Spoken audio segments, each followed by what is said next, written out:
everyone. There is an old AT&T microwave tower over there.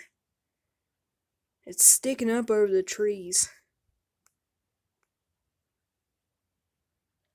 I don't think this tower still has the horns on it. This one had the Western Electric styled antennas. And then the other type of Gabriel antennas. Those were second after the Western Electric styled antennas.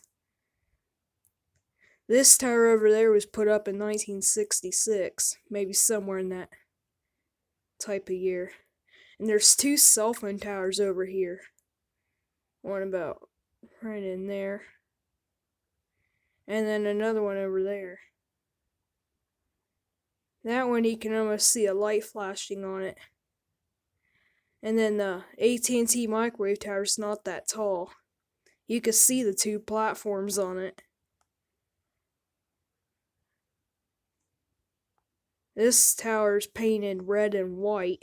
I think they were all painted red and white because those towers were also used for Air Force and government.